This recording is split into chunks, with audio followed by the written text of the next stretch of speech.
Good morning students. बेटा हम पढ़ रहे थे chapter number 2 polynomial. Chapter number 2 चल रहा था हमारा पॉलिनोमियल, और पॉलिनोमियल में हमने बहुत सारी चीज़ों को सीख लिया था कि पॉलिनोमियल क्या होते हैं, इनको हम कैसे कैसे क्लासीफाई करते हैं on the basis of their term and on the basis of their degrees. और डिग्री क्या होती है, वेरिएबल क्या होता है, इनकी जितनी भी बेसिक प्रॉपर्टीज होती हैं पॉलिनोमियल की, वो सब चीज़ें मैंने आपको बताया था। जीरोज ऑफ पॉलिनोमियल क्या होता है वो मैंने आपको सिखाया था। जीरोज ऑफ पॉलिनोमियल कैसे हम फाइंड करते हैं। फिर मैंने आपको बताया था कि हम रिमाइंडर थ्योरम क्या है, और रिमाइंडर थ्योरम का प्रूफ मैंने आपको बताया था कि रिमाइंडर थ्योरम का हम प्रूफ कैसे करते हैं, और रिमाइंडर थ्योरम की हेल्प से हम किसी भी पॉलिनोमियल को अगर डिवाइड करते हैं तो हम विदाउट लॉन्ग डिवीजन के डायरेक्ट रिमाइंडर कैसे फाइंड कर सकते हैं। तो ये हमने सीखा था यूजिंग ऑफ रिमाइंडर थ्योरम। फिर मैंने आपको फैक्टराइजेशन थ्योरम भी पढ़ाई थी, और आज हम पढ़ेंगे next topic which is very most important topic of this chapter, factorising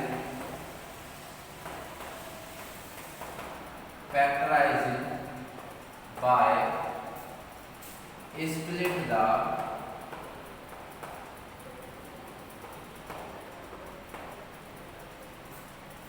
by splitting the middle term,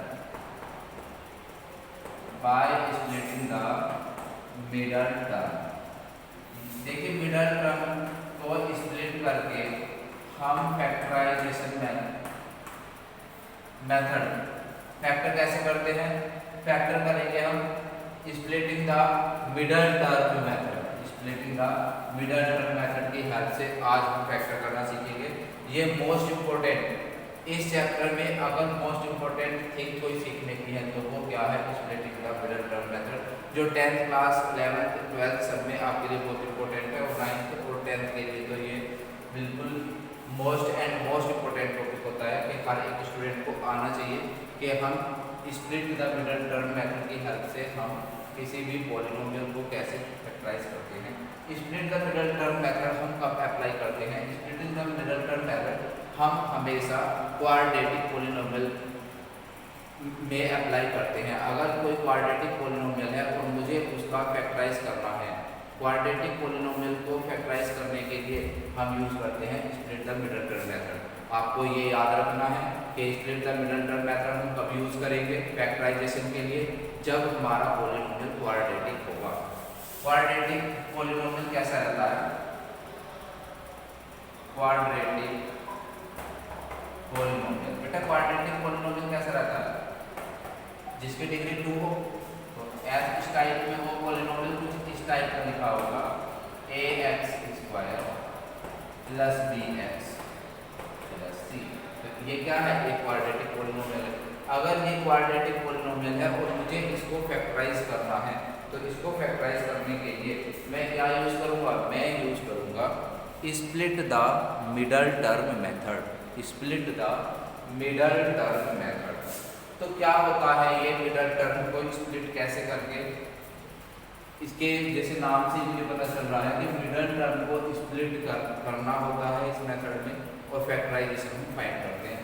जैसे मैंने यहाँ पर एक एग्जांपल लिया, और एग्जांपल में मैंने लिखा x स्क्वायर प्लस 5x और plus 6, x square plus 5x plus 6। I have to find the factor of this quadratic polynomial. इस क्वाड्रेटिक पॉलिनोमियल के मुझे फैक्टर फाइंड करने हैं। तो सबसे पहले मेरी फर्स्ट ड्यूटी ये है कि मैं इस पॉलिनोमियल को px x square plus 5x plus 6 मैंने ऐसे रख दिया। क्या रखा मैंने, x square plus 5x plus 6। मैंने इसको px के इक्वल क्यों रखा, क्योंकि ये एक पॉलिनोमियल है x वेरिएबल का, ये एक पॉलिनोमियल है। px is represented that p जो है ये एक पॉलिनोमियल है x वेरिएबल का। अब मुझे इसकी मिडल टर्म के देखिए, यहाँ पर इसका कोफिशिएंट, यहाँ पर x स्क्वायर का कोफिशिएंट कितना है, कुछ भी नहीं है, तो आप बोलोगे सर 1। इसका कोफिशिएंट 1 है, x का कोफिशिएंट 5 है, और इसका यहाँ पर कांस्टेंट टर्म कितनी है 6। तो स्प्लिट द मिडल टर्म क्या रहती है, आप इन दोनों नंबर की मल्टीप्लाई करते हैं। तो मैंने मल्टीप्लाई करी किसकी, 1 की और 6 की, जैसे मैंने मल्टीप्लाई करी 1 की और 6 की, तो कितना आएगा 6। अब आपको ऐसे दो नंबर लेने हैं, आपको ऐसे दो नंबर लेने हैं जिनकी प्रोडक्ट तो 6 आए और ये वाला साइन आपको देखना है प्लस है। तो यहाँ पर ऐसे दो नंबर आप लीजिए जिनकी प्रोडक्ट 6 हो और प्लस करने पर कितना है, प्लस करने पर ये वाला नंबर है 5। अगर मुझे इस एक बार और आप ध्यान से समझेंगे, इसको मुझे split the middle term method use करना है। मुझे मिडल टर्म का split the middle term method use करके इसका फैक्टर करना है। तो मैं यहाँ पर देखूंगा कि अगर यहाँ पर इसका कोएफिशिएंट कुछ नहीं है तो 1 होगा, इन दो 1 की 6 में मल्टीप्लाई करिए तो कितना है 6। अब आपको ऐसे दो नंबर लेने हैं जिनकी प्रोडक्ट तो आ जाए 6 और ये वाला जो साइन लिखा हुआ है 6 से पहले, ये साइन कहता है कि उन्हीं दो नंबर को जोड़कर 5 आना चाहिए, उन्हीं दो नंबर को जोड़कर क्या आना चाहिए 5। तो ऐसे नंबर बेटा कौन से हो जाएंगे, x स्क्वायर को तो मैं ऐसे ही रखूंगा और मिडल टर्म ये बीच वाले टर्म है ना 5, इसको मैंने क्या कर दिया, इसको मैंने स्प्लिट करना है। स्प्लिट किस में करना है, दो नंबर में। इस मिडल टर्म को मैं कितने नंबर में स्प्लिट करूंगा, 2 नंबर में स्प्लिट करूंगा। कौन से दो नंबर होने चाहिए, वे दो नंबर जिनकी प्रोडक्ट तो कितनी आए 6 आए और उन्हीं दो नंबर को प्लस करने पर आना चाहिए 5। उन्हीं दो नंबर को प्लस करने पर कितना आना चाहिए 5। तो वे दो नंबर हो जाएंगे 2 + 3। देखिए जब मैं 2 की और 3 की मल्टीप्लाई करता हूँ तो 2 3 जा 6 और उन्हीं दो नंबर को जोड़ने पर कितना आ रहा है 5। ये x यहाँ पर लगा देंगे +6। फिर नेक्स्ट स्टेप देखिए x² + 2 के साथ में x लगाइए +3 के साथ में x लगाइए और +6। अब आपको क्या करना है, इन दो में आप कॉमन लेंगे और इन दो में आप कॉमन लेंगे। यहाँ पर x + 2x है तो x कॉमन आ जाएगा, यहाँ इसकी 2 पावर है तो 1 बचेगा। यहाँ पर अकेला x है, ये बाहर आ जाए तो यहाँ पर 2 बचेगा और यहाँ पर कितना 3, तो यहाँ x + 3 2 जा 6। ये ब्रैकेट हमेशा सेम होना चाहिए। ये ब्रैकेट अगर आपके सेम है, यहाँ पर x + 2 है x + 2 है, तो आपने फैक्टराइजेशन सही करा है बिल्कुल। तो अब आपका आंसर हो जाएगा x + 2। आप दो ब्रैकेट बना लेंगे, एक में तो ये कॉमन वाला जो ब्रैकेट हमें दिखाई दे रहा है वो लिखेंगे और दूसरे ब्रैकेट में आप क्या लिखोगे x + 3, ये जो आपके कॉमन है x + 3, ये इसका आंसर हो जाएगा। तो हमने इसका फैक्टराइजेशन कर दिया है using split the middle term method. तो इस मिडल टर्म मेथड का यूज करके हम ऐसे क्वाड्रेटिक पॉलिनोमियल का फैक्टर फाइंड करते हैं। देखिए अभी मैंने आपको एक ही क्वेश्चन बताया है तो आप लोगों को थोड़ा कम समझ में आया होगा। दूसरा देखिए, जैसे मैंने दूसरा क्वेश्चन लिया, इसका सेकंड पार्ट देखिए। Second part is x² + 10x + 24। आपने ये पॉलिनोमियल x वेरिएबल का x² + 10x + 24 ऐसे रखा। अब आपको क्या करना था, आपको ऐसे दो नंबर लेने हैं, यहाँ तो 24 बन जा 24 क्योंकि तो बने प्रोडक्ट तो 24 आए और प्लस करके कितना आना चाहिए, प्लस करके 10 आना चाहिए। ऐसे दो नंबर जिनकी प्रोडक्ट तो आए 24 और ये वाला साइन क्या बोलता है, ये वाला साइन बोलता है कि प्लस करने पर 10 आएगा। आपको ऐसे दो नंबर लेने हैं जिनकी प्रोडक्ट कितनी बेटा 24 और ये वाला साइन बोलता है कि प्लस करके आना चाहिए 10। तो अब आप ऐसे दो नंबर फाइंड करिए जिनकी प्रोडक्ट 24 और प्लस करने पर कितना आना चाहिए 10। तो बताइए ऐसे कौन से नंबर होंगे।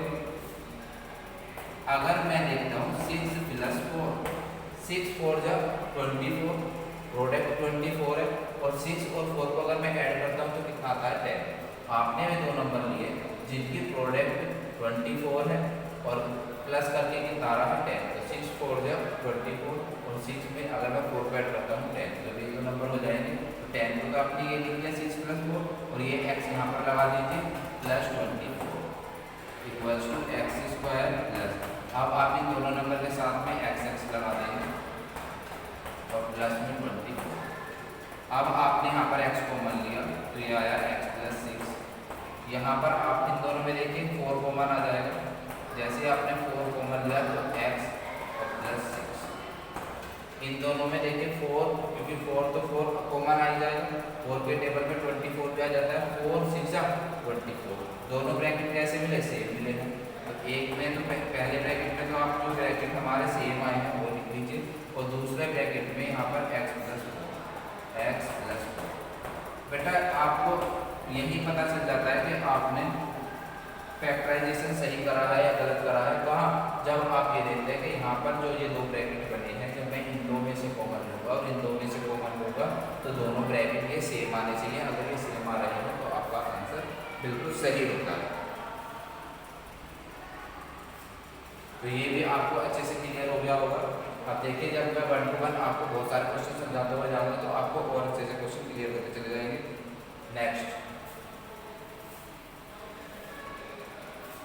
नेक्स्ट देखिए 3x² plus 10x, 3x² plus 10x plus 8, 3x² plus 10x plus 8। तो ये एक पॉलिनोमियल है 3x² प्लस 10x प्लस 8। यहाँ पर तो इस बार तो कोफिशिएंट 3 है, तो यहाँ पर इन दोनों की मल्टीप्लाई करिए, 3 8 या 24। ऐसे दो नंबर आपको लेने हैं जिनकी प्रोडक्ट तो आए 24, और ये वाला साइन क्या बोलता है कि मल्टीप्लाई करने पर कितना आना चाहिए, सॉरी प्लस करने पर आना चाहिए 10, प्लस करके आना चाहिए 10। आप इसके और शुरू वाले की और लास्ट वाले की मल्टीप्लाई करेंगे तो 24। ऐसे दो नंबर आपको लेने हैं जिनकी प्रोडक्ट तो 24 आनी चाहिए, और प्लस करके कितना आना चाहिए बेटा, 10 आना चाहिए। तो ऐसे नंबर कौन कौन से हो जाएंगे, 3x²। अभी मैंने आपको बताया था कि वो 6 प्लस 4 है, 6 4 जा 24, और 6 और 4 कितना हो गया 10, तो यहाँ पर x लगा दीजिए और 8। 3x² प्लस यहाँ पर आ जाएगा 6x प्लस यहाँ 4 के साथ 4x और प्लस 8। फिर आपने यहाँ पर कॉमन लिया, इन दो में कॉमन लीजिए, 3 कॉमन आ जाएगा नंबर में तो, और एक x कॉमन आ जाएगा, तो यहाँ पर x प्लस 3 2 या 6। यहाँ पर देखिए कितना कॉमन आएगा, 4 आ जाएगा, तो x प्लस 2। तो यहाँ पर आया है, इन दोनों ब्रैकेट सेम आ रहे हैं, x प्लस 2, और दूसरे वाले में आ जाएगा 3x प्लस 4। कितना है 3x प्लस 4। तो आई होप कि सभी को बहुत अच्छे से क्लियर हो रहा होगा कि कैसे हम डिटरमिनेंट मेथड का यूज करते हुए हम फैक्टराइज करते हैं इसको, क्वाड्रेटिक पॉलिनोमियल को। Next question is, next question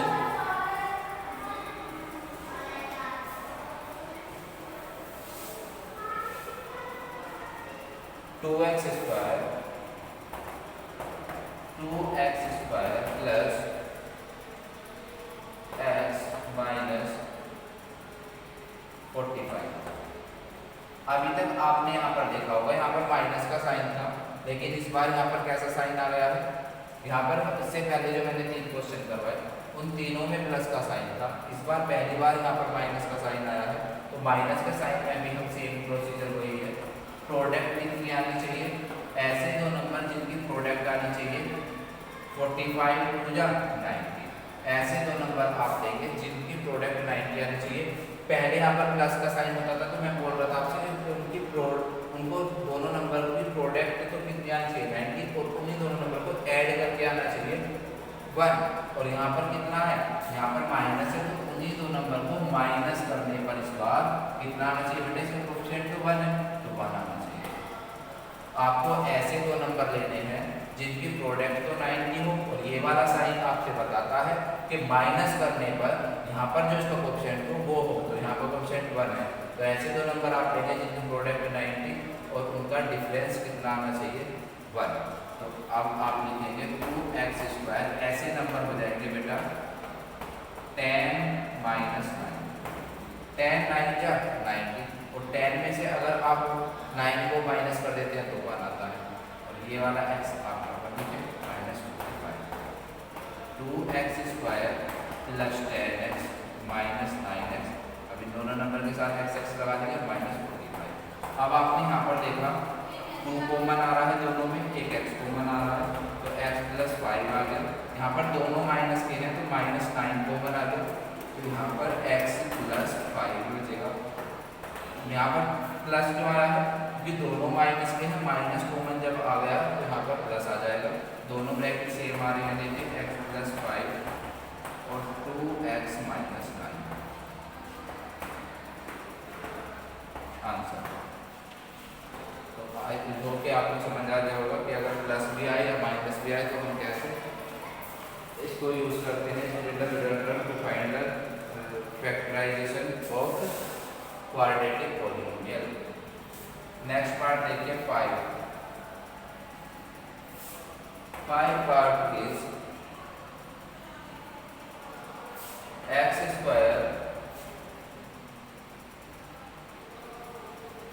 2x² + x